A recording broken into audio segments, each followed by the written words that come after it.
Ang video na ito mga kaubayan ay galing po akong namalengke. Ngunit madaanan ko po ang daming halamang gamot. Ayun po, nandito po yung isang halamang gamot na mabisa po, na panglinis sa baga, gamot sa high blood. Vitamins. Nandito po, kukunin ko po yun mga kaubayan. At yung gamot sa ubo, nandito rin po. Kukunin ko po. At ipapaliwanag ko po, isa-isa.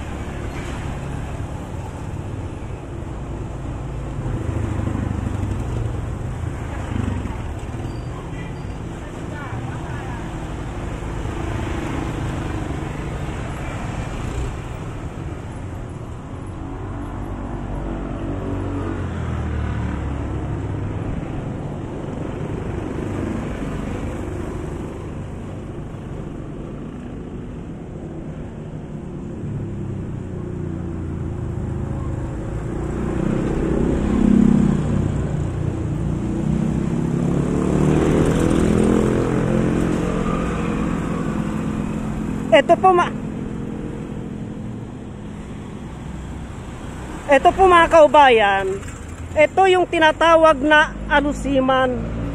Itong alusiman na ito mga kaubayan ay napakabisa po ito na panggamot sa high blood.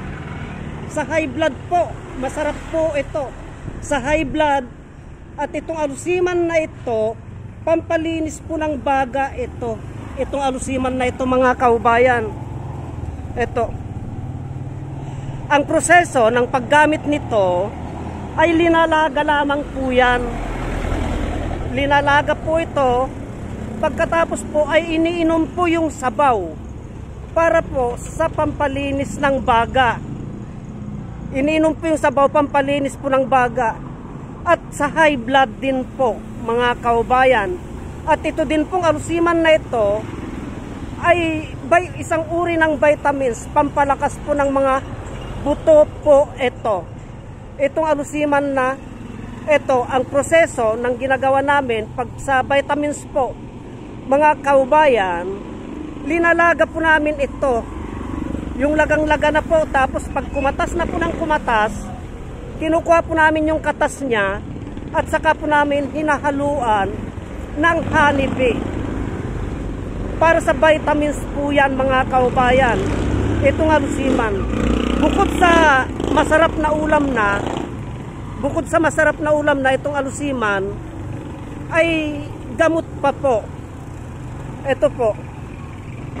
Kaya wag po nating baliwalain ang kakayahan ng alusiman. Paki-share po ang videos na ito para malaman po ng ating mga kaubayan ang kahalagaan ng alusiman na isang uri ng gamot na panggamot sa mga karamdaman.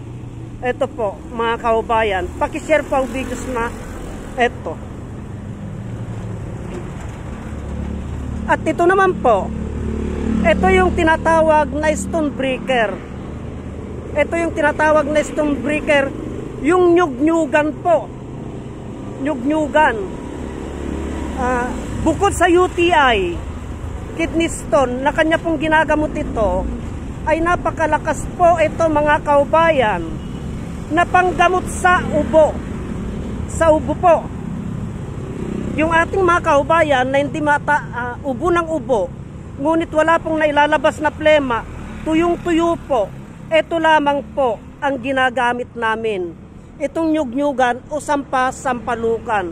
Ang proseso ng paggamit po nito mga kaubayan, ito po ay kinakatas namin ito.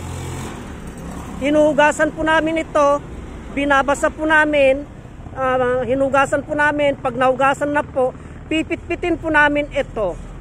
Pag napitpit na po ito mga kaubayan, saka po namin kinakatas po namin at ipinapainom sa isang tao na ubo ng ubo, na ang kanyang ubo po mga kaubayan ay tuyo.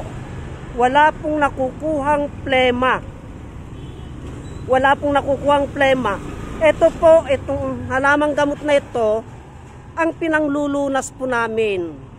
Sa ubo na ganun, subukan nyo po, pakishare po ang video na ito.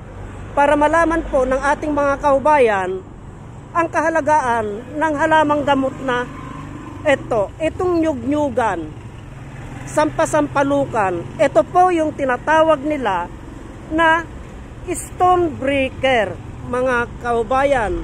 Mabisa po ito, basta't idaan po lamang natin sa tamang proseso ng paggagamot ng halamang gamot para magkabisa po, mga kaubayan. Kaya wag po nating baliwalain ang kakayahan ng halamang gamot na ito, itong nyug-nyugan, kasi marami po tayong benepisyo na nakukuha dito maliban sa UTI, kidney stone,